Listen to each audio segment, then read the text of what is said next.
So you're managing this big building project. Well, the plumbers can't start until the electricians are finished. They can't start until the tile men come. They can't start until the tiles arrive. Your salespeople can't get going until the financing is in place, and that can't happen until the building inspector is done. How do you manage this mess? Ta-dum! Project management software. You don't have to be a big building contractor to take advantage of project management software, as we'll find out today in this edition of the Computer Chronicles.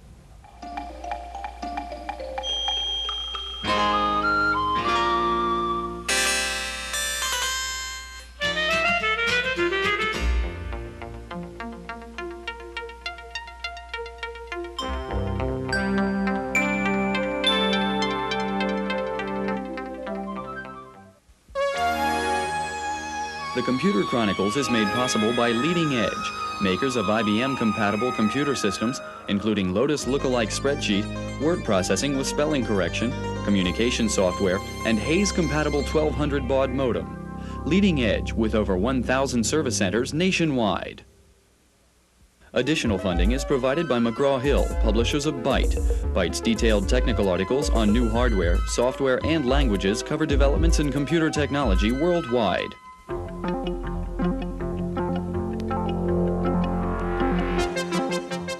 Welcome to the Computer Chronicles. I'm Stewart Cheifet, and sitting in this week for Gary Kildall is George Morrow. George, this is Mac Project management software on the Macintosh, and we're looking at the overall project table right now. These are the tasks that have to be performed, the number of days we have to do it in, the start date and the finish date for those particular tasks. I can very quickly go down here and click onto a cash flow chart, which will show me which amounts of money are needed at what particular dates, or I can go back and take a look at a timeline chart, and it'll show me on a kind of calendar spreadsheet where these things have to take place. Really, what I'm looking at, it seems to me, is a series of spreadsheets. Why do you need specialized project management software to do this kind of thing? Well, Stewart, years ago we heard the same thing about spreadsheets. They were supposed to just be a database. Specialized database. Specialized database. And there's enough differentiation where it was worth pursuing the different metaphor. Now here, what you've got is a lot of spreadsheets. How would you like to have to do the programming to make all of those hook up together? They have to talk to each other, yeah. They have to talk to each other, and doing it this way, the fellow gets on with his project management and he stops being a programmer. Okay, nobody wants to be a programmer. No. We know that. That's a lot of headaches. We're going to take a look at several different approaches to project management software today. We'll introduce the basic concepts like critical path method, Gantt charts, and PERT charts, and we'll find out when you should not use project management software. We're going to start by taking a look at how project management software is used to manage a very big, complex project. At the Lockheed Corporation in Mountain View, California, construction on one of NASA's most ambitious projects was begun in 1978, the Space Telescope. Anchored in orbit, the Mammoth Telescope will detect objects 50 times fainter than observable from Earth, expanding the visible universe by 350 times. To plan and manage a project of this complexity, Lockheed uses a high-level project management system called Métier Artemis.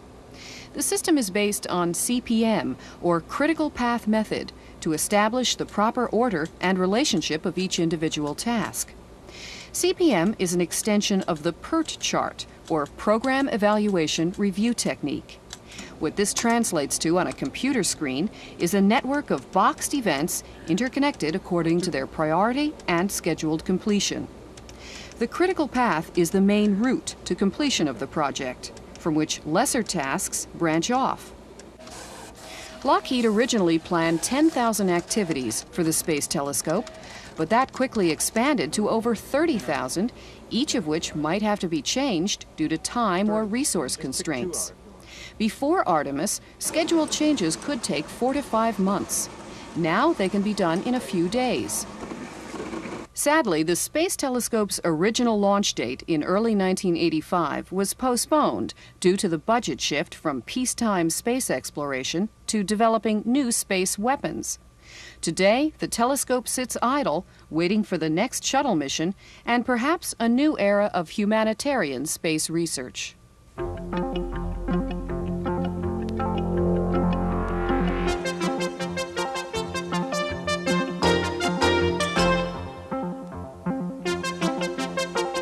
Joining us now in the studio is David Bryan. David's Vice President for Product Marketing at Breakthrough Software, and next to David is Jim Dunnigan, Project Manager with Microsoft. George? You know, I've seen a lot of spreadsheets. Tell me Explain this stuff to me so that if I'm somebody that understands spreadsheets and uses them a lot, I can get up and going in this stuff. Sure, George.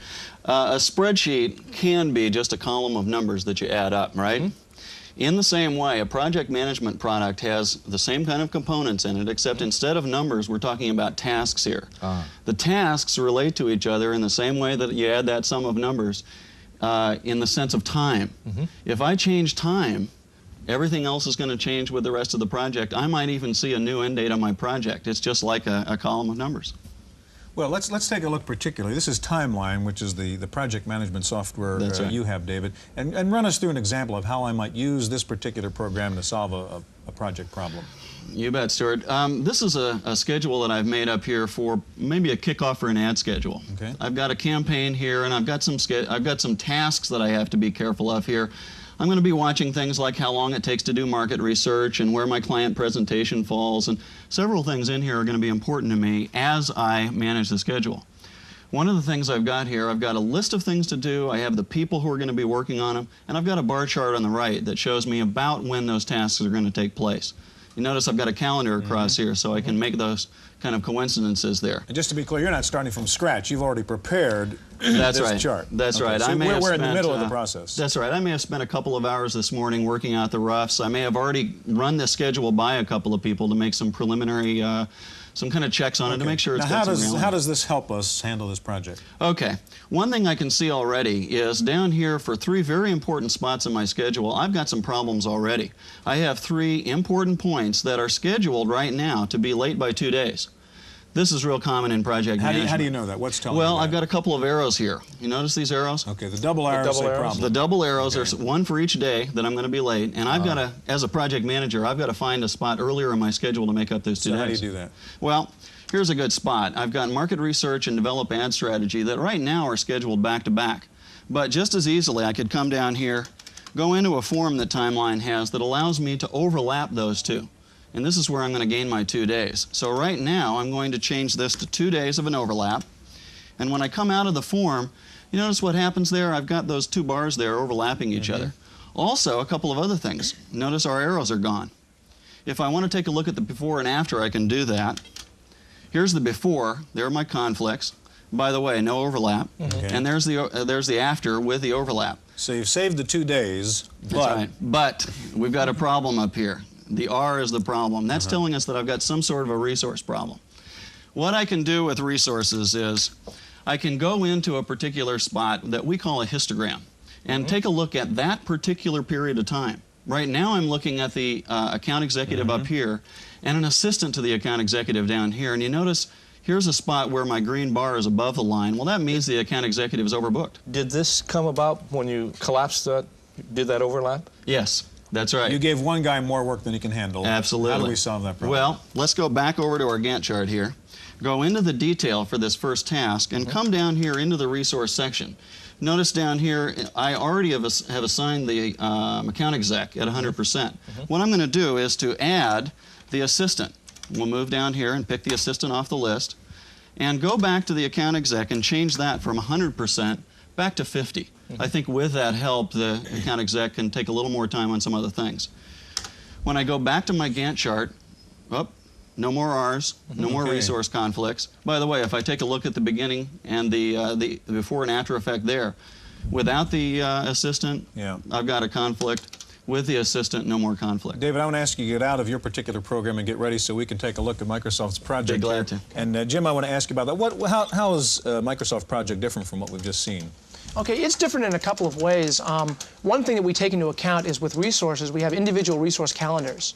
So that if you have a particular resource, let's say, for example, is going to be on vacation for 2 weeks, or it could be a piece of machinery that's going to be unavailable for several weeks or something, you can actually go in and block that time out on their particular calendar, and when the scheduling takes place, it will take into account the availability of those individual resources. Well, if you can take over the AT keyboard here, and I think we've got Microsoft Project up, and show us how, number one, what's the situation we're looking at? What's the particular problem you're going to show us? Okay, I'm loading the file here, which is called Develop, which is developing a new product. Okay. This is your Gantt chart, the same as before. And I'll just go in and set a date.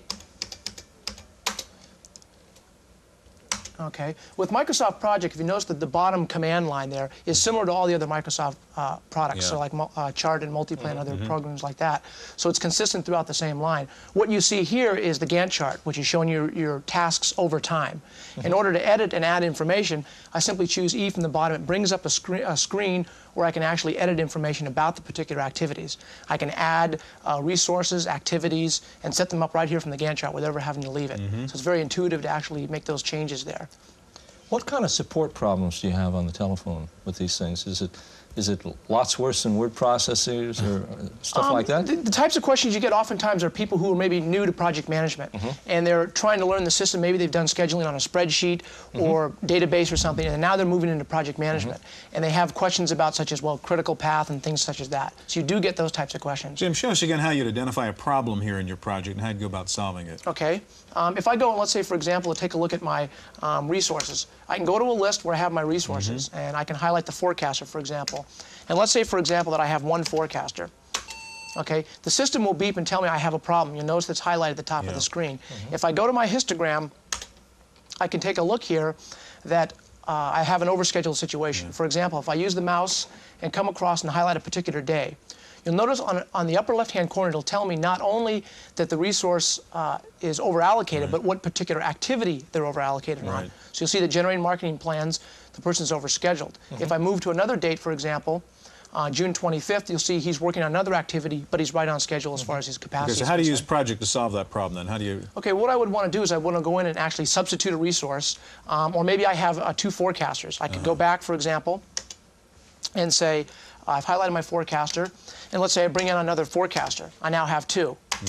Okay, when I go back to my screen, you notice my capacity has increased, and now I'm completely utilized on those particular dates with a new forecaster. And that resource chart before, you were showing the costs related to each of those resources also. With Microsoft Project, you can track not only the schedules and the resources, but you can cost out your entire project Well, when you added that forecaster, is it automatically going to show up in increased costs?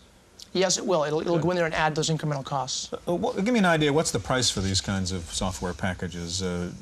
Jim? We're priced at $395 as our suggested retail price. And David, how about something like Timeline? $495 for Timeline. Okay. Now, a few years ago, this stuff cost $100,000 and ran on mainframes. What kind of reaction do you get to that? Do they believe that you can do as good a job as you used to? Initially, they don't, and what happens is they try it and it works. So I wonder what proof is in the pudding. I wonder what they say to their $100,000 vendors. The vendors are getting a little bit worried.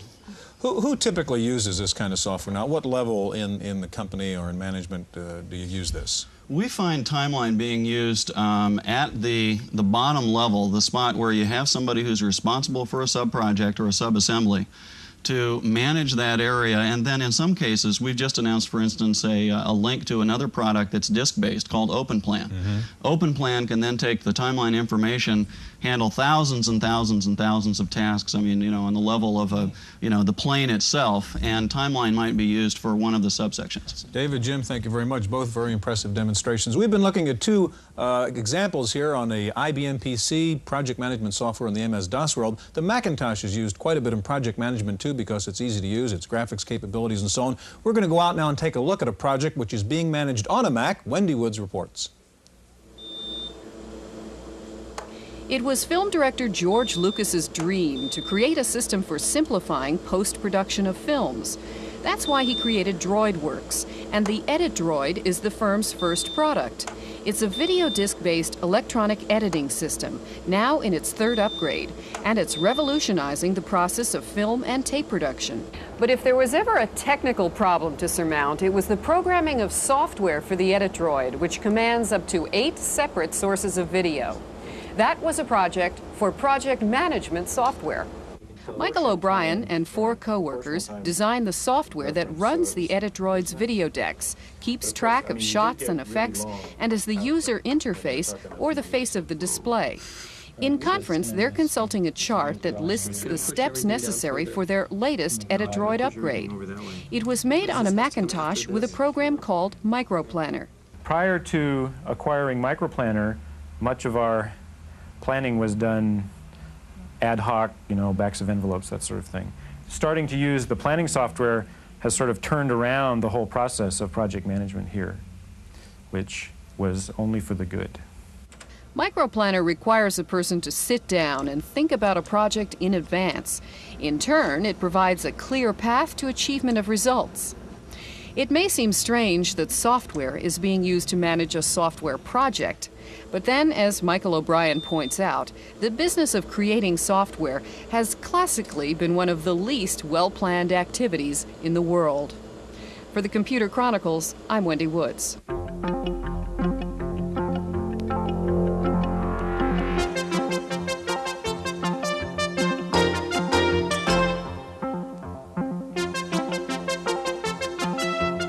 Joining us now in the studio is Nancy Toomey. Nancy is Product Marketing Manager with Computer Associates in San Jose. And with us also Glenn Katz, Director of the Construction Executive Program at Stanford University. George? Glenn, give us a little background, history of this management software. Okay, project management software arose out of the late 50s, out of the Defense Department. The Navy needed to go ahead and create some software to manage the development of some of their super projects, like the Polaris missile. So project management software was born just as they needed to schedule their activities. Since then, it's been picked up primarily by the construction industry and has been used for many years there. Now it's spreading out into a much broader base and widening itself into a number of new markets. Nancy, what are the new markets? We traditionally think about the construction industry, but where is project management software being used now besides that?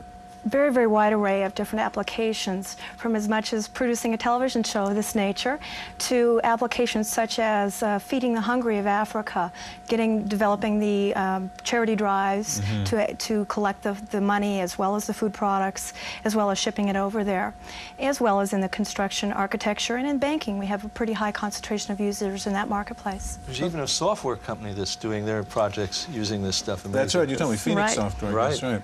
Right. Nancy, let's take a look at Super Project Plus and show us how this approach to management software works and also how it differs from the two things we've seen before. Certainly. We've got you started out here on the screen looking at a help screen in Super Project Plus. We're trying to get project management used by many, and as a relative to that, we have incorporated very extensive online help, even including an online glossary, so that people can get used to the terminology involved in project management. Let's go ahead and move right into the program. Okay, what project are we working on right now? So we're working on a specific file here that references a sales promotion program that's taking place within this project here. Our product is very different in that it is run off of a pull-down menu structure, which is activated here. And also with Super Project Plus, you get 9 different views of the project information. We'll give you a quick overview about what some of those are. So what view are we looking at right now? Right. We're in the PERT chart view, which clearly shows you the sequences of the tasks in your project and what might be critical or non-critical, how float. Here you can actually create your project and design the layout by using simply the arrow keys and position the tasks anywhere you want in the particular aspect of the project, completing the project. These different colors, they show you the different connectivity between the boxes. Yes, the red diamonds are indicating the link between 2 critical tasks. The blue is non-critical tasks. Show us some of these other screens that you were talking about. Let's move down in to see more of the time scale related information. We use the same color scheme that you'd seen in the previous screen, which is the red for critical, blue for non-critical, and the yellow and the green arrows indicate the levels of float that you can use to shift and manage your project. Let's go from here into seeing a little bit more of the detail that's a part of managing any project.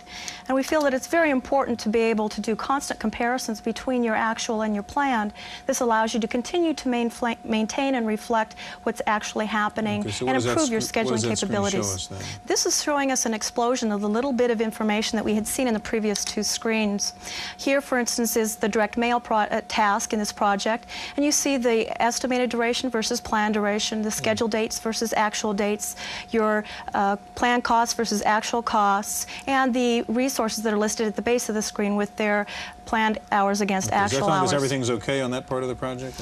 At this particular point in time, absolutely. Yes, we've got a schedule. Show me a problem. I like to solve problems with this stuff. All right, real good. I'm going to call out another file right now and then move down into a screen that we have not seen yet, which is our resource Gantt screen. Now, this looks very much like the previous task or project screen that we had seen, but it shows us resource-related information and also goes to show you resource information across projects, which I know as a manager, I've got 3 or 4 things going going at least simultaneously, and I need to know if I'm exceeding my resource capacity. What we see with the blinking on the screen there is where resources are indeed being used beyond their capacity. And we have the ability to go in and automatically either change or substitute resources, as might be one way to resolve a problem. In this instance, I substituted sales for marketing, and that corrected one of those conflicts. But we also have a feature in our product, as do some of the others on the market today, called resource leveling. I've used some quick keys, alternate to the pull-down menus, to go in and to switch on a feature called resource leveling. And what does the leveling do? The resource leveling, as indicated in the bottom of the screen, is going out, looking at everybody's schedule, and coming up with a schedule that will get done given those resource parameters. So it sort of solves the problem on its own, goes in there and reallocates those Absolutely. resources. Glenn, who can use this kind of stuff? How big should a project be before you get into project management software? Well, I don't think size is really the critical consideration as much as whether or not you can use the information that the product is providing for you. The type of manager you want is one who can, given some knowledge about how to manage projects, make a good decision about whether he needs to just change the order of the projects, allocate more resources, have the people working overtime, things like that. You need some general project management knowledge. Size, it can be everything from very small things. We use it in my office with just 2 people to keep track of how we have to coordinate things, all the way up through multi-million-dollar construction projects. They're using it too. Glenn, there's a lot of emotion associated with this software that isn't there when you talk to people that use spreadsheets. Could you explain where that comes from? Well, I think part of that comes from the fact that these type of programs really get at the heart of how you manage. People take that very personally. Yeah. A lot of the products would like you to become very rigid or precise, follow some rules, and do some rational thinking when you're planning out a project. And some of the best project managers don't do that all that well. They shoot from the hip. Real hip shooters have a good gut feel about how to proceed, and they feel very constrained about these type of products and will ultimately try to undermine what you're doing with a product. Well, now in the classes that you teach, how do you take a person like that's a good hip shooter and teach him to use something like this as a tool to help him be a better hip shooter rather than to change the way he manages? Okay, the important thing is how he tries to model his project. He's got to, rather than breaking everything out down into infinitesimal levels of detail, every activity being broken down hour by hour, model projects at the level of detail that he's used to thinking about them. If he gets it compatible with his management style, he'll support it, and it'll be a tool that he can use. And can people under him break it down further if they need to? That's a very good capability that a lot of products do support right now. We call it sub-networking, where you can take a more detailed schedule, roll it up for the higher levels of management so they're not bogged down in the detail. But many people can be participating, planning things out in great detail. Nancy, just a little bit of time left. How hard is it to learn to use this stuff? That's one of the complaints I've heard. It's very difficult to learn to use this project management software. Well, there is a general misnomer that as soon as I buy project management software, I'm automatically a project manager. That's not an absolute association. But you need to look at the products in regards to how intuitive they are, how accessible is the interface, and what your level of project management is. But the more accessible those features are, the easier it is to learn. And it averages from as short as 1 day to as much as a week to really get up to speed. Well, if it's not too hard, I think we're going to try to run this television show now using project management software. Thanks very much for joining us. Thank you for being with us, and we'll be back in just a minute with this week's Computer News.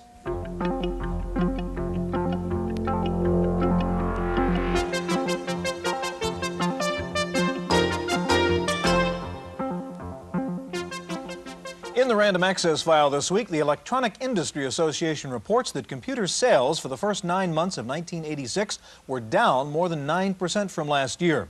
The slump in computer sales occurred while overall sales of electronic devices were up almost 8%. However, a consumer poll just completed by the Trenton Star-Ledger in New Jersey showed that 41% of those surveyed said they intended to buy a personal computer in the next few years. 19% of those surveyed said they currently owned a home computer, but 50% said someone in the household now uses a computer at home or at work. Fortune magazine has named the Compaq Desk Pro 386 as one of the 10 products of the year for 1986. The super-fast computer share top product honors with the laser tag toy gun and the new 5-record Bruce Springsteen album. Meanwhile, Compaq says it has already shipped more than 10,000 386 computers and that demand is far outpacing manufacturing output. Compaq has also announced a new version of its Desk Pro 286 with a 40-megabyte hard drive. The new 286 has 7 expansion slots, and Compaq says it is 30% faster than the older model 286. An expert in computer crime says nearly 40% of existing computer bulletin boards provide information to assist computer criminals. John Maxfield, a computer security consultant, says the problem of computer crime has increased tenfold in the past 4 years. Maxfield says the problem may disappear when the phone system goes digital and all calls can be instantly traced. The FCC reportedly found lots of low-priced clones at Comdex that had fake FCC-approved stickers on them. The FCC has checked some 150 clones, and it reports that only 15% of the clones have met FCC standards for signal emissions. Time for this week's software review, and here's our reviewer, Paul Schindler. Go away, don't bother me. Oh, it's you. Well, okay, I'll let you in on a little secret. Any doubts I had about the Atari ST computer were wiped out when I saw Time Bandit, a simply spectacular collection of maze-type games that takes full advantage of the color graphics capability of the Atari. There are 16 separate games included in this single package, each of which can be played at 16 different levels. These people even make selecting what game to play into a game. If you aren't careful during the selection process, you'll be carried off by a spaceship to a game not of your choice. Take a good look at these graphics. They may not show up clearly on your screen, but the torches even flicker. The monsters that chase you in these mazes cover the range from ghosts to something that looks like a tomato. The problem with most games is boredom. With Time Bandits, there's so many choices it's hard to imagine wearing it out. Hats off to Mitchtron of Pontiac, Michigan, distributors of this nifty $40 Atari game. For the Computer Chronicles, I'm Paul Schindler. The show was called LocalNet 86 in San Francisco, a trade show for local area network vendors, but two of the major vendors, Novell and 3Com, didn't show. Novell is putting together its own LAN shootout this week in an effort to resolve the ongoing battle between Novell and 3Com as to whose system is faster. 3 alleged independent experts will put the two systems through a series of benchmark tests. Lawyers are going online with the first national database for continuing legal education programs. The American Bar Association is introducing the online service as the first central clearinghouse for the over 10,000 continuing ed courses offered to lawyers every year. And the online service Newsnet has expanded its inventory of news services, adding the Xinhua Newswire from the People's Republic of China. Xinhua is the official English-language news service of the Chinese government. Finally, if you're tired of playing one-on-one and are excited about the start of the college basketball season, there's a new piece of software out called Hoops. It has data from the top 200 college teams of the past 35 years. You can put together any two teams, set your rules and your strategy, and see what kind of a coach you would make. It runs on IBM compatibles and sells for about $50. That's it for this week's Chronicles. We'll see you next time. The Computer Chronicles is made possible by Leading Edge, makers of IBM-compatible computer systems, including Lotus lookalike spreadsheet, word processing with spelling correction, communication software, and Hayes-compatible 1200 baud modem. Leading Edge with over 1,000 service centers nationwide. Additional funding is provided by McGraw-Hill, publishers of Byte.